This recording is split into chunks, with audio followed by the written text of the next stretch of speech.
Paralympic में देश के लिए पहला गोल्ड लाने वाले शख्स जिन्होंने ये कीर्तिमान किया वो हमारे साथ हैं शख्सियत मुरलीकांत पेटकर साहब। स्विमिंग में ये गोल्ड मिला था 1972 में, भारत को ये कामयाबी हासिल हुई। इन शख्सियत की बदौलत ये आज पुश इंडिया मूवमेंट देखने भी आए, प्रोत्साहन बढ़ाने आए, मोटिवेट कर रहे थे, पद्मश्री से सम्मानित हैं। और एक वर्ल्ड रिकॉर्ड उस समय बना था तैराकी में 37.33 सेकंड का। ये मुरलीकांत पेटकर का कारनामा है, वो वर्ल्ड रिकॉर्ड बना हुआ है। भारत एक्सप्रेस पर आपका स्वागत है सर। ये जो मेडल से सजा हुआ आपकी छाती है, आपका चेस्ट है, ये हर देशवासी को गौरवान्वित करता है। 1972 में जो कारनामा हुआ, वो जो उस समय देख रहे होंगे वो खुशनसीब थे, लेकिन आज जो उसके बारे में पढ़ते हैं, जानते हैं, और मुझे मौका मिला है आपसे मिलने का, तो ये गर्व का पल है। आज जो आपने देखा इनिशिएटिव हुआ युवाओं को प्रेरित करने के लिए, देश भर में किस तरीके से लोग फिट हो सकते हैं और 210 का ये टारगेट अचीव हुआ है, कैसे देखते हैं आप इसे और आपको लगता है टूट सकता है? पहले देखो, पहले तो बात ये है, पहले ऐसे अपना देश में और इधर कोई भी स्पोर्ट्स के लिए कोई इंटरेस्ट नहीं था, लेकिन अभी इतना वर्ल्ड रिकॉर्ड करने के लिए और फिटनेस करने के लिए जो सोसाइटी और जो इन्होंने जो काम किया बहुत अच्छा किया। क्योंकि अपने देश में पहले कुछ नहीं था, मतलब हम लोग अगर फॉरेन खेलने के लिए जाने के लिए डोनेशन जमा कर जाना पड़ता था, लेकिन आजकल क्या पैर में खड़े होकर जो एसोसिएशन, जैसे अभी आप ये फिटनेस का पुश इंडिया का जो ये निकला है, उसने अपना भारत के जो प्लेयर्स है उनको आगे बढ़ने के लिए जो मौका दिया, और फिटनेस बनाने के लिए एक फिट आदमी होता है वही कर सकता है। इन्होंने बहुत अच्छा एक ऑर्गेनाइजेशन किया और मेरे जैसे हैंडीकैप को इधर बुलाया, इसके लिए मैं एसोसिएशन। आप सुपर हीरो हैं, क्योंकि आप जो बोल रहे हैं ये बदलाव आपकी वजह से, आपके जैसे खिलाड़ियों की वजह से भी आया कि हम जो अतिरिक्त विषय होता है खेल का वो मेन विषय बन गया। जो खिलाड़ी हैं वो हीरो बन गए, आइडल बन गए।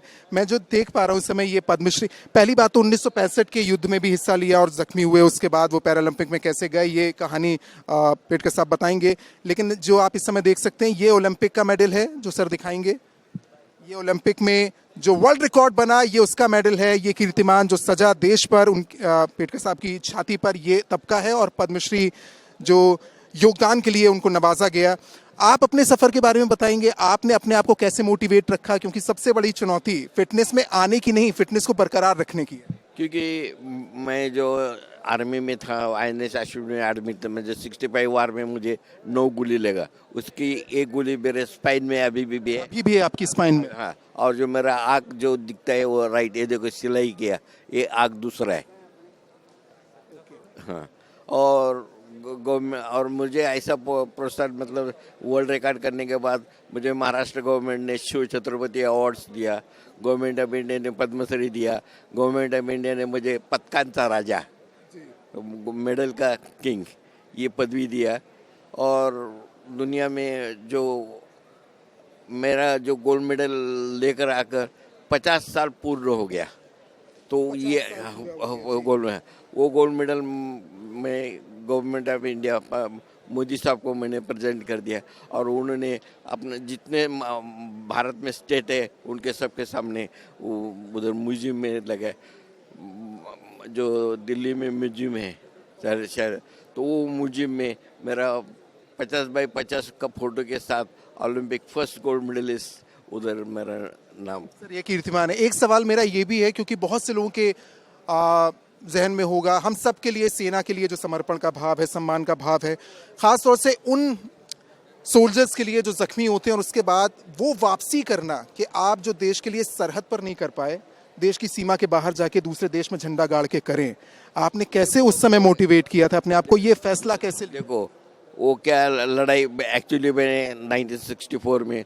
बॉक्सिंग में सिल्वर मेडल लेकर अपना देश का नाम ऊंचा कर कर भारत में वापस आया था।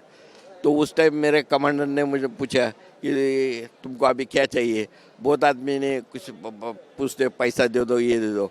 तो मैंने लाइफ में ऐसा सुना था कि कश्मीर दुनिया का सबसे बड़ा अपना इंडिया का भाग है, वो देखने के लिए जाने गए। तो कमांडर ने बोला ठीक है, आप ये देखने के लिए कश्मीर जाते। इसलिए वो कमांडर ने मेरी posting Kashmir border Sialkot sector में की थी। और वहाँ पर 2 महीने मुझे वो डेली एक जीप देते थे और एक कश्मीर का भाग एक ऐसे दिखाए, 2-3 महीना हो गया था। तो अचानक क्या हो गया, अक्टूबर महीने में अचानक सिटी बनने लगी जोर जोर से। एक्चुअली वो सिटी किसके लिए थी कि पाकिस्तान का प्लेन आया है, तुम लोग अपना जान बचाओ, वेपन वगैरह ले लो। लेकिन फिर उसी टाइम क्या 4 बजे का शाम का टाइम था, लेकिन लोगों को क्या लगा ये चाय का टाइम है, चलो चाय लेंगे। तो मद्रासी ऐसा ही नहीं था कि ऐसा कैसे तो अचानक सब लेकर अपना अपना मगा लेकर चाय पीने के लिए जा रहे। लेकिन मैं उस टाइम चाय नहीं पीता था, इसलिए मैं ऊपर से बंकर में था। बंकर समझते ना सर, बंकर में था। ऊपर से इतना फायरिंग आ गया कि पूछो मत। लेकिन मैं बंकर में रहने के वजह बच गया। ऐसी लड़ाई मेरे लाइफ में शुरू हो गई। वो लड़ाई सब ऐसा चालू हो गया और उसी लड़ाई में मुझे 9 गोली लगा। उसमें से एक स्पाइट भी है, एक आग में अभी आपको दिख रही है। अभी ऐसा सर निकाल दिएगा तो आप देख सकते हैं। और मेरे को गवर्नमेंट ऑफ इंडिया मिलिट्री उन्होंने बहुत अच्छा किया। और विजय मर्चेंट ने जो खेल का मेरा लाइफ जो चालू है, क्रिकेटेड है जो विजय मर्चेंट, उसने मुझे ओलंपिक के लिए तैयार किया। और आपने जो उसके बाद किया और आपने उस समय जो किया, मुझे आपसे बात करते हुए जो महसूस हो रहा है, शब्द नहीं है मेरे पास। और ये वाकई एक गौरव का पल है। 1972 में जिस तरीके से मुरलीकांत जी ने पहला पैरालंपिक गोल्ड जीता, उसके बाद जिस तरीके से उनको सम्मान से नवाजा गया, और आज भी इस मोमेंट पर आए हुए हैं जिससे कि वो युवाओं को मोटिवेट कर सकें। इस तरह के इनिशिएटिव में आप भी हिस्सा लीजिए, आप भी मोटिवेट होइए, आप भी फिट रहिए। कैमरा पर्सन घनश्याम के साथ रोशन मिश्रा, भारत एक्सप्रेस पुणे के लिए।